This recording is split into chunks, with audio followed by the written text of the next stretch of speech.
Hello students, I welcome you to the fourth episode of SSC Toppers, Learn from the Toppers. So today we have Puneet Kaushik sir with us, who has cracked the examination in a row back to back 2014, 15, 16, 17. 4 साल लगातार के topper. I introduce you to Puneet Kaushik sir. Sir.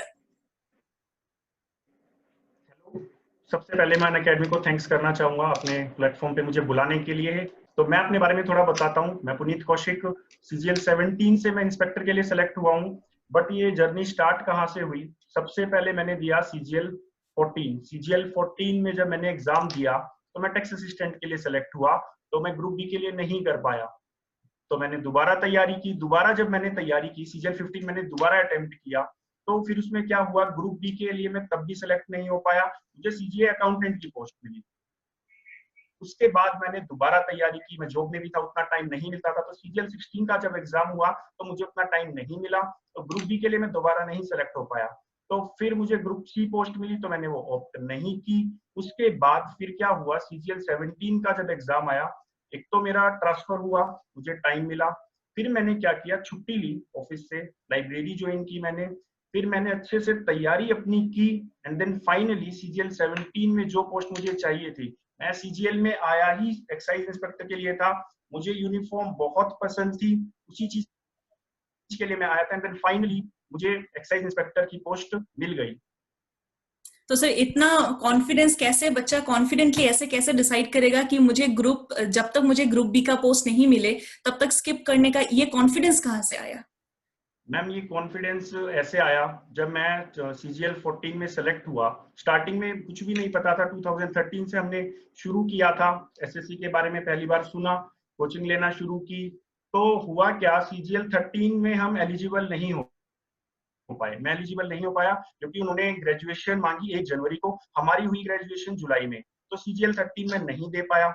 उसके बाद फिर CGL 14 delay हुआ क्योंकि CGL 13 exam में कुछ डिस्क्रिपेंसीज थी, तो वो टाइम पीरियड जो डिले हुआ उसने काफी डिस्टर्ब किया। तो फिर एक ही दम CGL 14 आया। CGL 14 मैंने दिया, टीयर 1 में मेरा ठीक ठाक स्कोर था, 2 मैं थोड़ा अच्छा कर सकता था, पर वहां पे कुछ दिक्कत हुई। अब जो मेरी दिक्कत मेरे साथ जो मैंने फेस की, जो मैंने गलतियां की, मैं आपको सारी बताऊंगा। उसके बाद क्या हुआ, CGL 14 में फाइनली मुझे टैक्स असिस्टेंट मिला कस्टम एंड एक्साइज में, मैंने उसको ज्वाइन कर लिया। उसके साथ ही फिर मैंने तैयारी अपनी कंटिन्यू रखी। फिर मेरा CGL 15 में मैं ग्रुप बी के लिए दोबारा क्वालिफाई नहीं कर पाया, मुझे CGA अकाउंटेंट मिला, दिल्ली में मिला, उसको मैंने ज्वाइन नहीं किया क्योंकि माइंड में कहीं ना कहीं ये था कि या तो इंस्पेक्टर बनना है या फिर यही पोस्ट ठीक है, या तो इंस्पेक्टर या यही पोस्ट ठीक है। फिर CGL 16 दिया। CGL 16 में हुआ ये कि मैं टाइम मैनेजमेंट नहीं कर पाया, ऑफिस भी जाना होता था, तो उतना टाइम मुझे नहीं मिला।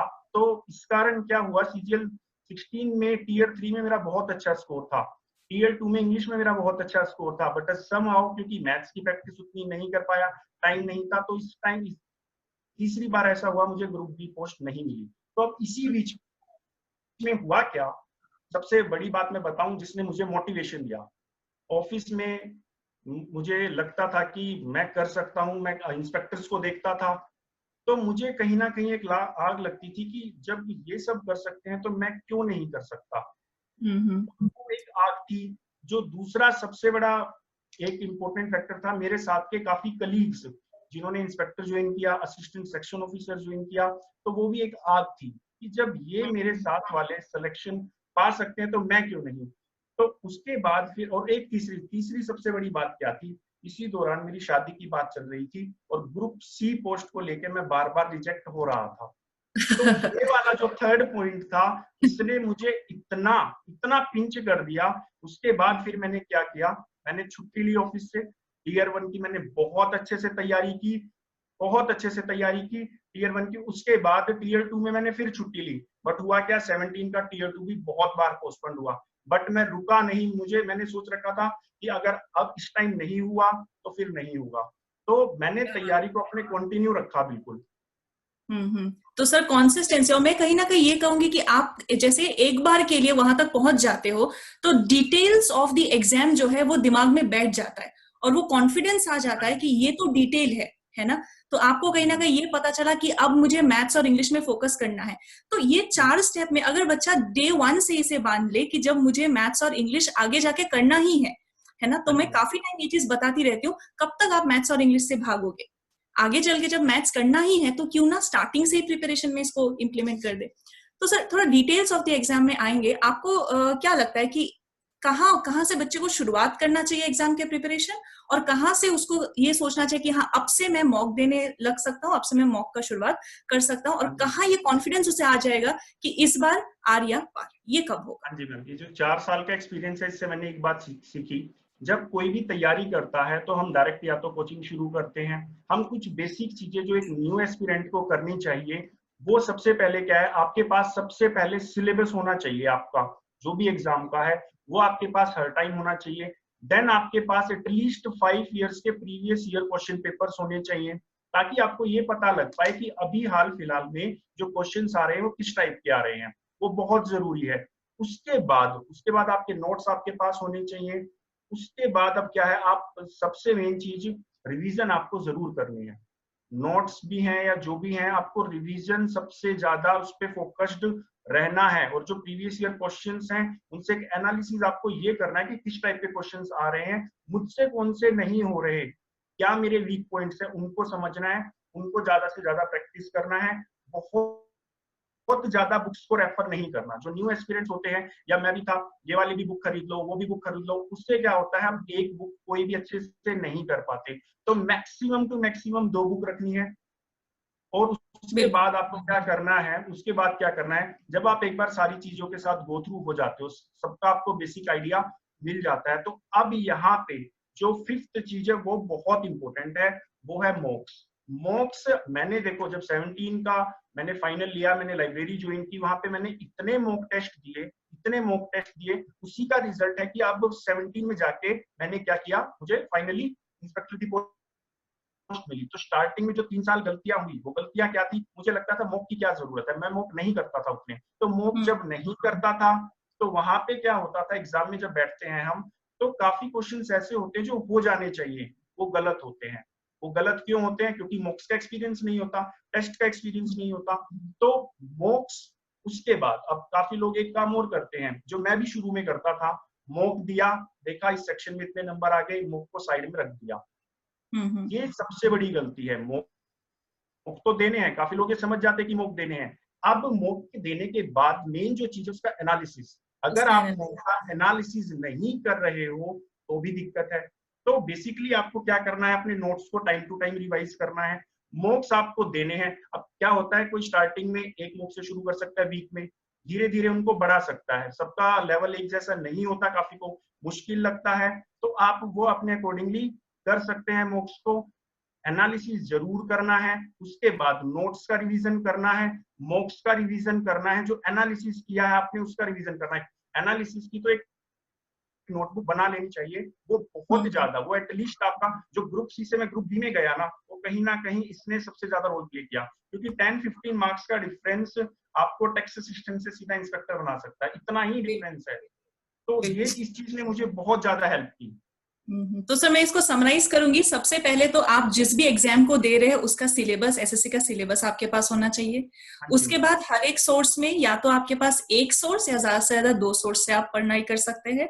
तीसरी चीज, मॉक से भाग के कोई इंस्टेंटली बच्चे को क्या होता है, डर होता है कि इतने मार्क्स आ गए तो मैं क्या करूंगा, अगर कम नंबर आ गए तो अंडर कॉन्फिडेंट हो जाऊंगा। ये नहीं करना है। कॉन्फिडेंस बराबर मेंटेन करते हुए मॉक एक रेगुलर बेसिस पे देना है। शुरू में हफ्ते में एक बार इस तरीके से भी, बट एक रेगुलर बेसिस में मॉक देंगे। और चौथी चीज, अगर मॉक का एनालिसिस आपने नहीं किया तो ऐसे मॉक देने का बहुत ज्यादा एक फायदा निकल के आएगा नहीं। तो उसका point number 5, the most important one, आप एक diary of your mistakes maintain करेंगे, जो कि आपने अभी पुनीत कौशिक से सुना है कि आप डायरी ऑफ योर नोट्स जरूर मेंटेन करेंगे। गलतियां कहाँ हुई और उन गलतियों को रेक्टिफाई करेंगे, उन गलतियों पे फोकस करेंगे, है ना। So is there anything I missed out of this 5 points, और this are the top 5 secrets जो हम शेयर कर सकते हैं? चीज मैं यहाँ पे एक और ऐड करना चाहूंगा मैम, कि ये सबसे बड़ी प्रॉब्लम होती है कि मॉक में काफी बार क्या होगा, मिनिमम स्कोर आएगा, बहुत कम स्कोर आएगा, मोरल डाउन हो जाएगा बिल्कुल। और एक बार क्या होगा, बहुत ज्यादा स्कोर आएगा। तो दोनों सिचुएशन में एक बात को समझना है, जब बहुत ज्यादा स्कोर आना है तो बहुत खुश नहीं होना, और जब कम स्कोर आ रहा है तो मोरल डाउन नहीं करना। स्कोर कम भी आएगा, स्कोर ज्यादा भी आएगा, तो आपको over the period of time बस आपको करना क्या है, जब ज्यादा आया तब भी कुछ गलतियां हुई होगी, उनको आपको ठीक करना है। जब कम आया है तब भी कुछ गलतियां हुई है, आपको सिर्फ अपनी गलती पे फोकस करना है, स्टार्टिंग में स्कोर पे फोकस नहीं करना। जैसे मैंने CGL 17 का जब मैं Tier 1 का मॉक देता था तो मेरा मैक्सिमम स्कोर 135 था मॉक्स में, उससे ज्यादा कभी नहीं आया। बट जब CGL का मैंने Tier 1 दिया उसमें मेरा स्कोर 173 था। तो 170। यस, तो मैंने काफी बार ऐसा भी हुआ जब 134 मेरा मैक्सिमम था, तो काफी बार मेरा 90 स्कोर भी रह जाता था। तो मैं क्या करता था, सिर्फ जो मेरी मिस्टेक्स है, जो नई चीज मैं सीख रहा हूँ, या मुझे कुछ नई वोकैब मिली, कुछ नए फैक्ट्स मिले, उनको मैं नोट करता था और उनको मैं टाइम टू टाइम रिवाइज करता था। ये बहुत इंपॉर्टेंट चीज है। रिवीजन लोग नहीं करते, एनालिसिस प्रॉपर नहीं करते, या एक बार किया तो उसको रिवाइज नहीं करते। ये बहुत इंपॉर्टेंट चीज है। बिल्कुल। सो रिवीजन इज द की। अब सर आपने वोकैब के साथ जब आपने शुरुआत किया, तो मैं अभी सब्जेक्ट वाइज में जाना चाहूंगी। सबसे पहले इंग्लिश के बारे में जानना चाहेंगे कि वोकैब्स का एक प्रेशर रहता है बच्चे पे, और ग्रामर की कहाँ तक सीख ले। तो आप एक बार इंग्लिश के बारे में थोड़ा बता देते कि कहाँ से आपने प्रिपरेशन किया और किस तरीके से प्रोसीड किया। हाँ जी, देखो इंग्लिश का एक तो मैं ग्रामर के लिए क्या कहूंगा, ग्रामर के लिए आप किसी भी टीचर से, सपोज अगर आपने कोचिंग ली है तो बहुत अच्छा, किसी भी टीचर से पढ़ लीजिए, उनके नोट्स एक बार आप देख लीजिए। उसके बाद मेन चीज क्या है, आप प्रैक्टिस कीजिए। एक्सरसाइज दी होती है, उनकी प्रैक्टिस आप ज्यादा से ज्यादा कीजिए। हम क्या करते हैं, सिर्फ नोट्स को रिवाइज करते रहते हैं, नहीं, आपको प्रैक्टिस भी करनी है, नोट्स तो रिवाइज करने हैं। प्रैक्टिस आप करते रहिए जो भी आपने सीखा है, एंड देन आपको क्या करना है, नए क्वेश्चंस जो अभी एग्जाम हो रहे हैं उसमें किस टाइप के क्वेश्चंस आ रहे हैं, क्या वो आप उनको कर पा रहे हो, अगर नहीं कर पा रहे उनमें जो नई चीज आप सीख रहे हैं उसको आप ऐड करते रहिए। अब ये तो हुई बात ग्रामर की। ग्रामर का मैं मेनली क्या करता था, एक बार कुछ चैप्टर्स पढ़े, उनका मैंने सारा एक्सरसाइज किया, और उसके बाद फिर मैं क्या करता था, मेन मेन जो मेरा फोकस रहता था कि मैं क्वेश्चन ज्यादा से ज्यादा सोल्व करूं, ताकि मुझे पता लगे मेरी कमी कहाँ है। जो भी मेरी कमी होती थी उस चैप्टर पे मैं दोबारा काम करता था। तो ये तो हुई बात ग्रामर की। वोकैब के लिए मैं बताना चाहूंगा, वोकैब एक ऐसी चीज है एग्जाम में, एक वोकैब का कोई अंत तो है नहीं, बट अगर हम एसएससी की बात करें तो एसएससी में काफी क्वेश्चंस रिपीटेड होते हैं, काफी होते हैं, but at the same time क्योंकि पैटर्न काफी चेंज हो रहा है, नई चीज भी आती है। अब वोकैब आपको काफी जगह हेल्प करती है, सिर्फ वोकैब नहीं है। वो मैं बताता हूँ कैसे। वोकैब के लिए एक तो सबसे पहले हमें क्या करना है, प्रीवियस ईयर क्वेश्चंस में जो भी वोकैब आई है उसको हमें समझना है, उसको याद करना है, रिवाइज करना है। देन उसके बाद हमें क्या करना है, द हिंदू न्यूज़पेपर, ये मेरा पर्सनल है, मैं द हिंदू न्यूज़पेपर को डेली पढ़ता था। अब उसमें मैं क्या करता था, काफी सबका अलग अलग वो होता है पढ़ने का, तो मैं फ्रंट पेज स्पोर्ट्स न्यूज, क्योंकि क्रिकेट मुझे पसंद था तो उससे रिलेटेड न्यूज पढ़ता था, या कोई मिस हैपनिंग एक्सीडेंट्स हुई तो वहां से जो भी वर्ड्स में सीखता था, कुछ मुझे वर्ड्स मिलते थे, कुछ इडियम्स मिलते थे, फ्रेजल वर्ब मिलती थी, तो उनको मैं नोट कर लेता था। तो यहाँ पे एक बैलेंस बनता था, मैं प्रीवियस ईयर क्वेश्चंस भी करता रहता था, साथ में मैं नए वर्ड्स भी सीखता रहता था, तो और उनको मैं बार बार रिवाइज करता रहता था। और न्यूज़पेपर रीडिंग का सबसे बड़ा फायदा क्या होता है, जो रीडिंग कॉम्प्रीहेंशन हमारा सेक्शन आता है ना, उसमें भी न्यूज़पेपर रीडिंग बहुत ज्यादा हेल्प करता है। PKORS में भी रीडिंग कॉम्प्रीहेंशन बहुत हेल्प करता है। एंड देन इवन आपके क्लोज टेस्ट आते हैं, रीडिंग न्यूज़पेपर रीडिंग उसमें भी बहुत हेल्प करता है। तो ये मेरा एक स्ट्रेटजी मैं इसी टाइप से करता था। तो न्यूज़पेपर में जो न्यूज़पेपर में नया वर्ड मिला, मैंने हाँ जी मैम, नोटबुक मैंने बना रखी थी, उसमें मैं नोट करता रहता था और उसको टाइम टू टाइम रिवाइज करता रहता था। तो स्टार्टिंग में न्यूज़पेपर में जो अच्छा लगे वहां से पढ़ना स्टार्ट कर सकते हैं, और आगे चल के जो है एक नोटबुक जैसा उसका बना के वोकैब्स को पढ़ सकते हैं। अच्छा, इसके बाद सर मैं आऊंगी मैथ्स पे। मैथ्स आपने कहाँ से प्रिपरेशन किया, मैथ्स किस तरीके से अप्रोच किया? डेली मैथ्स के लिए 2 से 3 घंटे का स्लॉट, या कैसे टाइम पीरियड था? मैम ऐसा एज सच मेरा क्या था, इंग्लिश थोड़ा स्ट्रॉन्ग पॉइंट था, इंग्लिश मेरा पहले से भी थोड़ा ठीक था, तो मैथ्स पे मेरी मेहनत, जो फोकस ज्यादा टाइम जाता था दिन का, वो मैथ्स पे जाता था। मैथ्स के लिए मैं क्या करता था, अपना कोई भी 2 चैप्टर या 1 चैप्टर रिवाइज किया, उससे रिलेटेड मैं किरण की एक प्रीवियस ईयर बुक आती है, उससे क्वेश्चंस प्रैक्टिस करता था। तो काफी मतलब जैसे नोट्स सारे कंप्लीट हो गए, उसके बाद मेरी एक बुक मैंने किरण को 1-2 बार कर लिया, फिर उसके बाद मैं क्या करता था, मॉक टेस्ट पे मेरा फोकस ज्यादा रहता था। जो चीज मेरी गलतियां, मॉक में मुझे लगता कि कुछ नया मिल रहा है, मैं उसको जाके दोबारा रिवाइज कर लेता था, उस चीज को मैं सीख लेता था। तो ज्यादा सोर्सेज मैंने मैथ्स की बुक के नहीं रखे। एमटायरा मैंने थोड़ी सी उसके कुछ चैप्टर्स एमटायरा के पढ़े थे, कुछ चैप्टर्स मैंने आर.एस. अग्रवाल के पढ़े थे, बट मेनली मेरा क्या था, मैं नोट्स रिवाइज करता था अपने, और जो प्रीवियस ईयर के क्वेश्चंस थे उनको करता था। और वही मेन चीज, इंग्लिश में भी और मैथ्स में भी मेरा मॉक पे बहुत ज्यादा फोकस रहता था, क्योंकि वहां से पता लगता था, जब मिक्स क्वेश्चन होके आते हैं ना, जब सपोज अगर हम कंपाउंड इंटरेस्ट कर रहे हैं तो उसके क्वेश्चन एक साथ सारे जैसे आते हैं वो होते रहते हैं, बट जब क्वेश्चन मिक्स होके आते हैं तब आपको पता लगता है। तो मॉक्स, तो ये चीज मैं 3 साल में, जो 3 साल में ग्रुप भी नहीं ले पाया था, मैं सीख गया था वहां से कि मॉक्स तो करने ही पड़ेंगे। तो ये मैथ्स के लिए मेरी स्ट्रेटेजी रहती थी। क्योंकि मॉक्स के बिना तो काफी टाइम बच्चे को ये नहीं पता लगता कि कौन क्वेश्चन है, कौन से टॉपिक से, यही नहीं पता लग पाएगा एग्जाम में तो आगे कैसे। सर रीजनिंग के बारे में बताइए, क्या ये सच है कि रीजनिंग में 50 आउट ऑफ 50 मार्क्स स्कोर किया जा सकता है, या फिर कैसा एक अप्रोच था रीजनिंग के? मैम रीजनिंग में 50 आउट ऑफ 50 स्कोर करना, it depends on the level of paper. अगर पेपर बहुत आसान है, जैसे मेरा पेपर बहुत आसान आया था तो मैंने 50 आउट ऑफ 50 स्कोर कर लिया था, बट स्टिल मैं ये कहूंगा कि 42 43 प्लस या 45 प्लस आप स्कोर रीजनिंग में कर सकते हो इजीली। उसके लिए भी सेम अप्रोच, मैंने रीजनिंग के लिए कोई बुक, तो रीजनिंग के लिए मैंने कोई बुक फॉलो नहीं की, नोट्स किए और फिर वही मैं मॉक्स उसके करता रहता था, वहां से मेरी प्रैक्टिस रीजनिंग की होती रहती थी। रीजनिंग पे मैम मैंने कोई बहुत ज्यादा टाइम इन्वेस्ट नहीं किया, जो मॉक में आती थी उसी को मैं करता रहता था, जो चीज नहीं आती थी उसके लिए मैं अपने नोट्स रेफर कर लेता था, या मैं आर.एस. अग्रवाल की बुक आती है उसको कभी कभी रेफर कर लेता था। ठीक है, अब सर मैं अपने जीएस सेक्शन में आऊंगी, क्योंकि जीएस बहुत वास्ट है। तो जीएस को कैसे समराइज किया था, और करंट अफेयर्स आप कितने मंथ्स के पढ़ के गए थे एग्जाम से पहले? मैम जीएस का मैंने जैसे 3 साल से एक चीज सीखी थी कि मैं पहले जीएस को इम्पोर्टेंस नहीं देता था, क्योंकि जब स्टार्टिंग में 14 15 16 में क्या था, इतना कंपटीशन सीजीएल में नहीं था। नहीं अब था। एकदम इतना ज्यादा कंपटीशन हो गया कि हर एक चीज इंपॉर्टेंट हो गई थी। तो यहाँ से मैं ये सीख चुका था कि जीएस को मैं छोड़ नहीं सकता, जीएस को मुझे करना पड़ेगा। तो जीएस के लिए भी मैं वही अप्रोच रखता था। जैसे साइंस के लिए मैं एनसीईआरटी के कुछ चैप्टर्स कर लेता था, जो मैं प्रीवियस ईयर क्वेश्चंस उठाता, मैं देखता ये टॉपिक है, उनको मैं एनसीईआरटी से अपना प्रिपेयर कर लेता था। सेम चीज मैं ज्योग्राफी के लिए करता था। तो साइंस और ज्योग्राफी के लिए तो मेरी ये अप्रोच थी।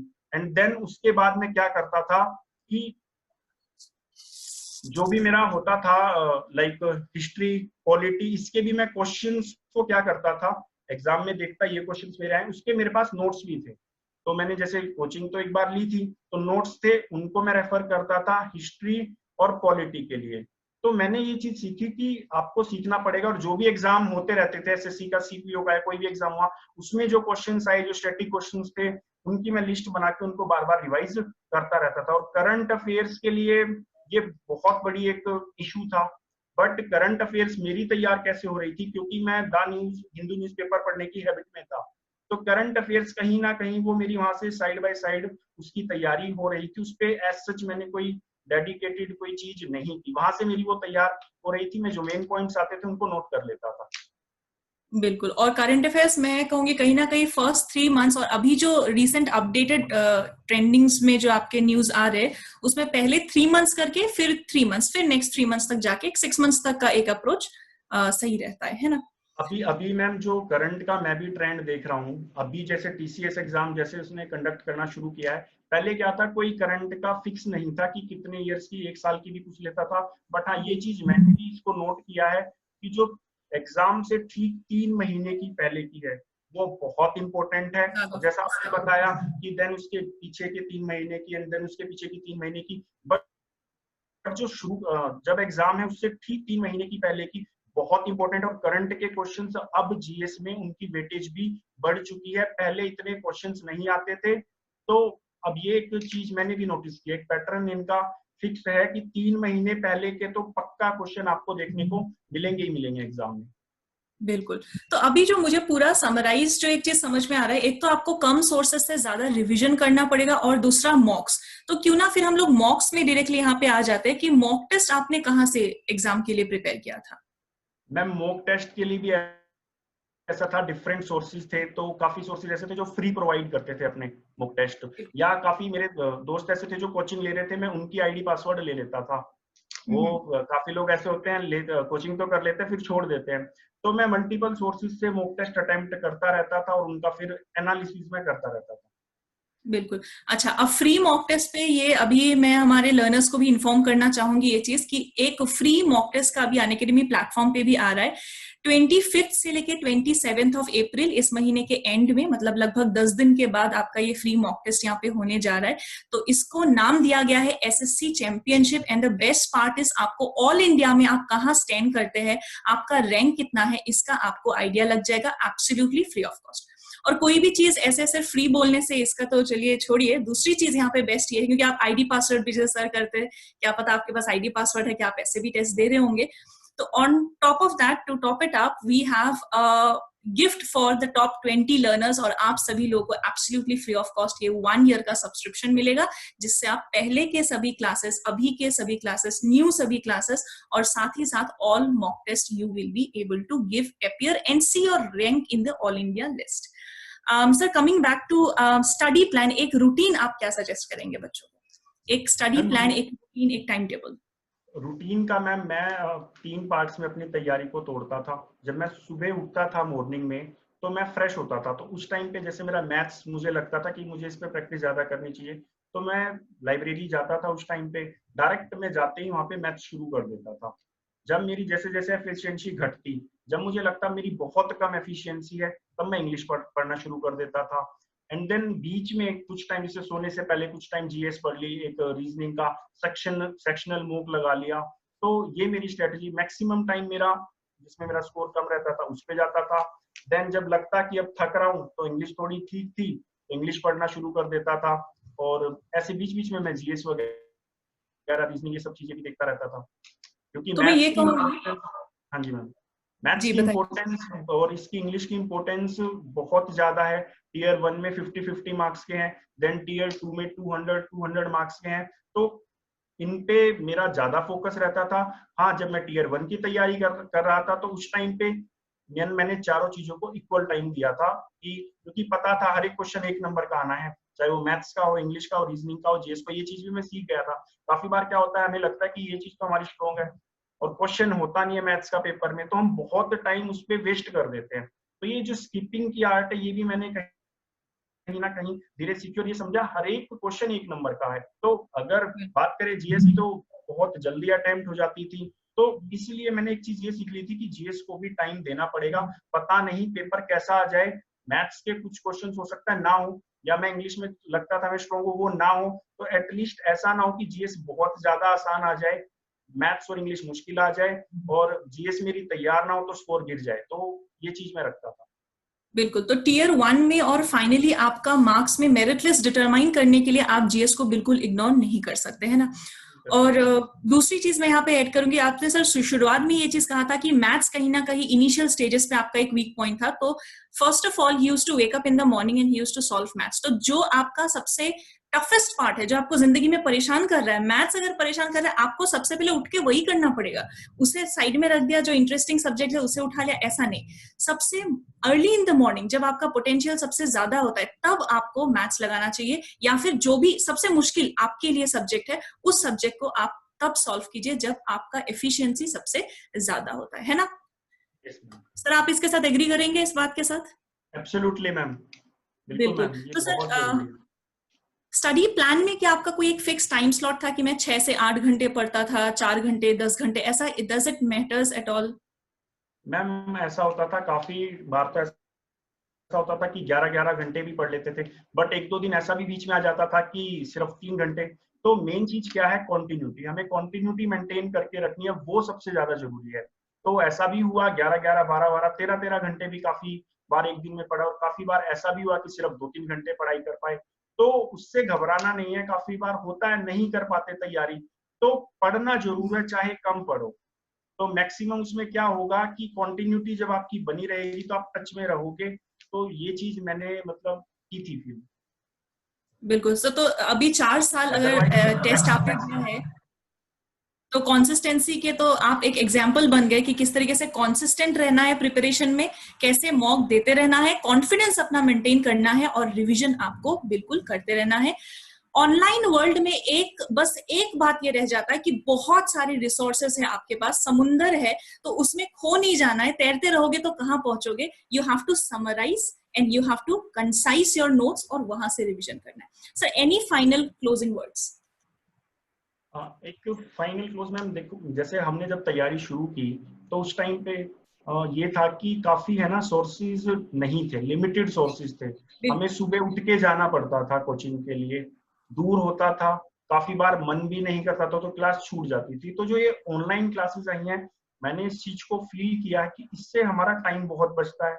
कोई क्लास मिस हो गई तो अब वो देख सकते हैं। ये फैसिलिटी हमारे टाइम पे नहीं थी। अगर मैम ये फैसिलिटी तब होती तो हम दिन का कम से कम 3-4 घंटा बचा लेते अपना। तो ये चीज मैं एक अब फील कर रहा हूँ। और एक बात मैं सबको ये बोलना चाहूंगा कि आप कभी भी ये मत सोचो कि मैं नहीं कर पाऊंगा। मेरा 4th में निकला, किसी का 5th में निकलता है, किसी का 6th में निकलता है।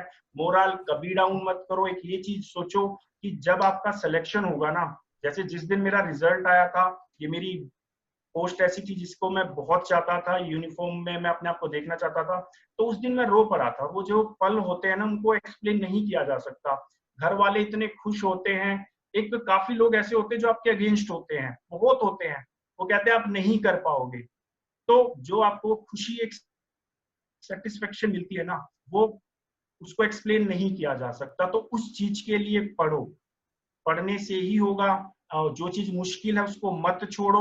अगर छोड़ोगे तो फिर आपको पोस्ट नहीं मिलेगी। जैसे मैंने 3 साल में सीखा, मैं सारा दिन इंग्लिश इंग्लिश पढ़ता रहता था, मैथ्स पे नहीं उतना ध्यान देता था। फाइनली मुझे मैथ्स पे भी ध्यान देना पड़ा और अब आप देख सकते हो कि जो पोस्ट मुझे चाहिए थी वो मिल गई। बिल्कुल। तो sir congratulations to you once again. और to sum it up I would like to say कि आप लोग एक काम यहाँ पे बिल्कुल कर सकते हैं। कुछ बच्चे होते हैं जो वर्दी के शान से इतना ज्यादा, ऑब्वियसली वर्दी के शान तो हम सभी लोग को पता है कि ड्रेस पहन के तक पढ़ते हुए, मैंने रिसेंटली एक बुक में पढ़ा था, वो यूनिफॉर्म पहन के पढ़ते थे। यूनिफॉर्म एक आपका डमी यूनिफॉर्म लेके उसको पहन के तक पढ़ते थे। तो जहां तक आप पहुंचना चाहते हैं उसको रोज सुबह अपने सामने पिक्चराइज कर सकते हैं कि मैं वहां पहुंच जाऊंगा तो मैं ये बन जाऊंगा। इससे अभी का दुख कष्ट जो भी है वो सारा आपको धीरे धीरे कम नजर आएगा और आपको फोकस यहाँ पे बना के रखने में बहुत मदद मिलेगा। So I hope all of you will be into the participation of free mock subscriptions के लिए या फिर फ्री मॉक टेस्ट के लिए। आप सभी लोग पार्टिसिपेट कीजिए 25th को। और sir, that's it then in this session. It was nice to have this conversation with you, sir, and congratulations once again. Hello runner, क्या आपका भी सपना है एसएससी एग्जाम्स क्रैक करने का? क्या आपका सपना है नेक्स्ट एसएससी टॉपर बनके अपनी कहानी, अपने इंटरव्यूज से देश के लाखों एस्पिरेंट्स को प्रेरित करने का? क्या लाइफ में आप फाइनली वो बदलाव लाना चाहते हैं जिसकी कामना आप इतने सालों से कर रहे हैं?